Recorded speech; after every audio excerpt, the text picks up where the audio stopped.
Assalamualaikum warahmatullahi wabarakatuh. Nama saya Panji Wicaksono dengan NPM 15315317. Saya ingin membahas analisis faktor yang berpengaruh pada pemasangan tiang panjang tekan dibangun 19 lantai.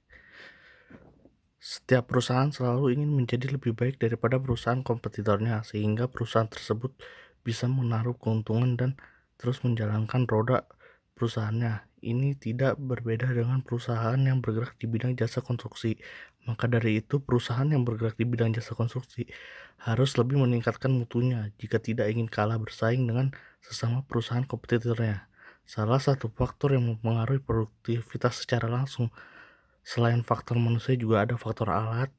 Dalam suatu proyek harus direncanakan pemilihannya dengan tepat sesuai dengan keadaan proyek tersebut, kondisi lingkungan sekitar proyek, kemampuan tenaga kerja dalam mengoperasikan hal tersebut, serta dana yang tersedia untuk menyewa atau membeli alat dalam suatu proyek itu. Landasan teori. Waktu penyelesaian suatu proyek menjadi kunci utama keberhasilan suatu perusahaan jasa konstruksi. Salah satunya usaha yang harus dilakukan untuk menjaga agar proyek konstruksi dapat selesai tepat waktu dengan melakukan kontrol produktivitas kerja setiap jenis pekerjaan yang ada mulai dari awal proyek berlangsung. Dengan melakukan kontrol produktivitas kerja akan meminimalkan terjadinya keterlambatan, delay, dengan dilakukannya kontrol produktif tiap jenis pekerjaan. Diharapkan mendapat gambaran tren produktivitas dan dapat dijadikan patokan untuk memperbaiki nilai produktivitas untuk mewujudkan visi yang telah direncanakan pada awal konstruksi. Faktor yang mempengaruhi produktivitas. Pada bidang jasa konstruksi, proyek selalu memiliki tingkat produktivitas masing-masing.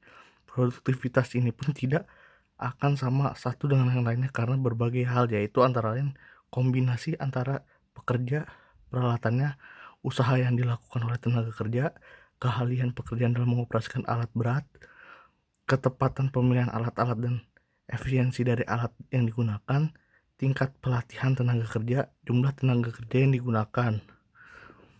Lingkungan, faktor alam merupakan suatu hal yang dapat menghambat pengerjaan suatu proyek. Lebih susahnya lagi, faktor ini tidak dapat diprediksi secara tepat. Salah satu contohnya faktor lingkungan yang dapat menghambat kegiatan perancangan antara lain seperti hujan deras, adanya batuan-batuan yang besar dan keras dalam lapisan tanah. Peralatan juga pemancang sangat berpengaruh pada hal ini karena proses pemilihan alat merupakan hal yang terpenting, baik itu pemilihan alat berdasarkan keadaan lapangan maupun seberapa dalam tiang panjang seatpile yang akan kita pancang berhubung dengan kuat tekan alat. Selain itu, kondisi daripada peralatan yang digunakan harus diperhatikan karena alat ini merupakan alat utama yang paling penting pada proses pemancangan. Perawatan alat secara rutin akan memberikan pengaruh yang berarti pada produktivitas kerja di lapangan. Perawatan tersebut antara lain seperti mengganti oli mesin dan oli hidrolis. Silent pile system. Sistem ini merupakan suatu sistem pemancangan pondasi tiang panjang yang pada pelaksanaan tiang panjang tersebut ditekan masuk ke dalam tanah dengan menggunakan dongkrak hidrolis, sehingga pada tanah di sekitar lokasi pemanjang tidak menimbulkan getaran yang terlalu besar dan gaya tekan dongkrak langsung dibaca melalui sebuah manometer. Dengan demikian, gaya tekan tiang setiap mencapai kedalaman tersebut dapat diketahui. Studi literatur. Pengertian produktivitas diperoleh dari studi literatur. Demikian juga metode yang digunakan untuk penelitian adalah metode delay produktif. Model adalah suatu metode untuk menghitung produktivitas ideal dengan produktivitas keseluruhan dengan memperhitungkan faktor-faktor yang dapat mempengaruhi produktivitas itu sendiri. Faktor tersebut antara lain faktor lingkungan, peralatan, pekerja, material, dan manajemen.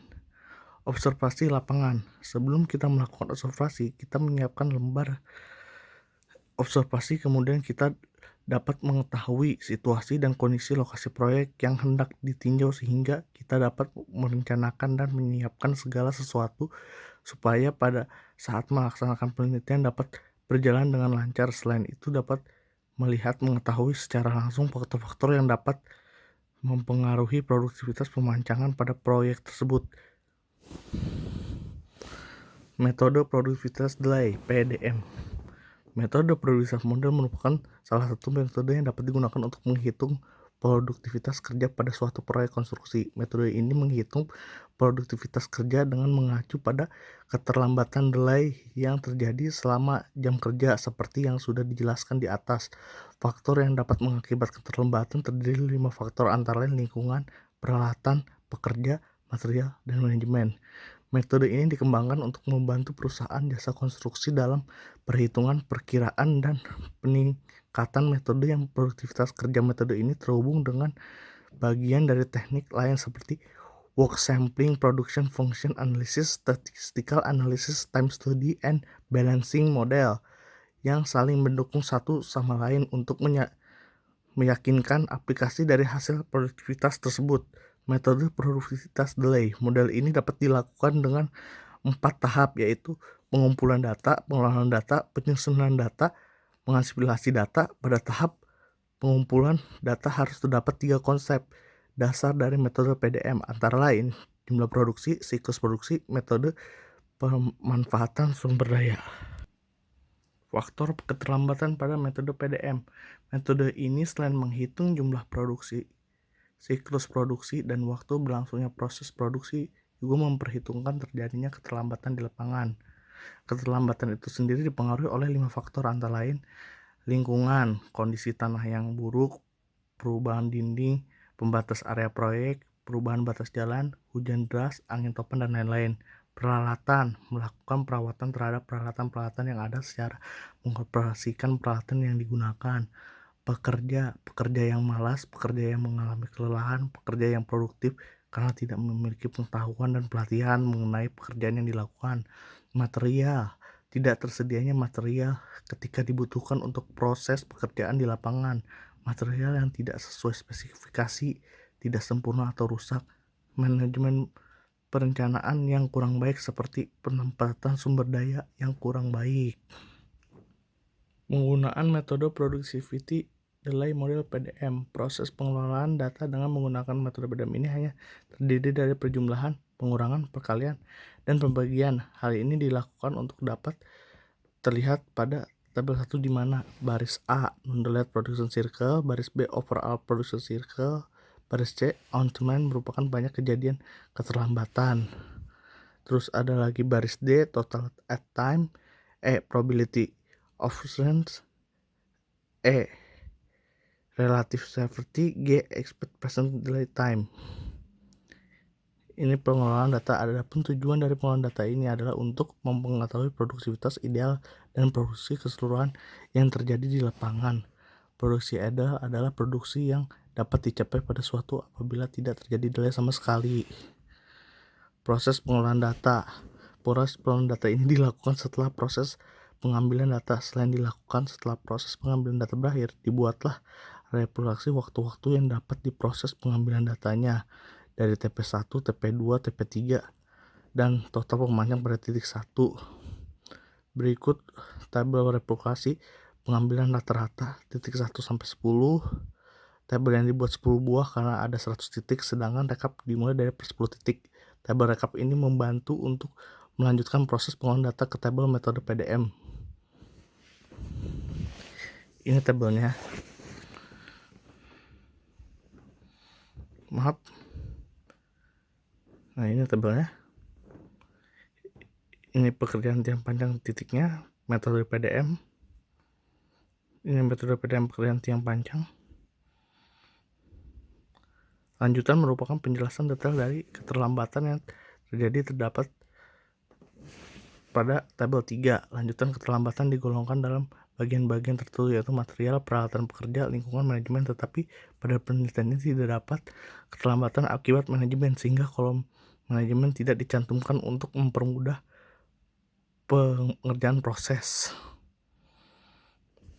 Pada baris C, kita memasukkan beberapa kali keterlambatan akibat suatu hal yang tersebut dalam 10 titik pemanjang. Seperti contoh pada kolom material terdapat angka 20, maka pada 20 titik pemanjang titik 1 sampai dengan terdapat 20 kali keterlambatan pemancangan akibat material. Yang D, waktu total. Yang E, terdapat probabilitas keterlambatan. Yang F, merupakan persentase keterlambatan 10 titik. Dan rumusannya adalah ini.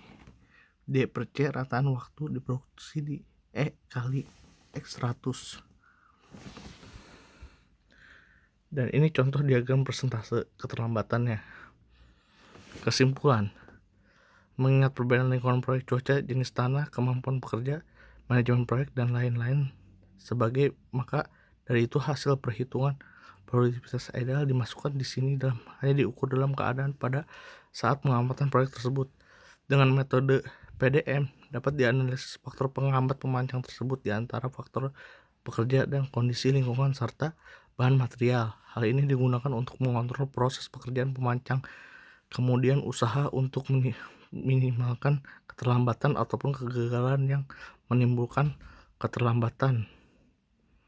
Hasil yang didapat terhadap analisis faktor penghambatan pemancangan tiang yang dominan pada bangun tinggi terjadi pada faktor penyiapan material tiang pancang 66,15%. 66,15%. Sekian dari saya. Terima kasih. Wassalamualaikum warahmatullahi wabarakatuh.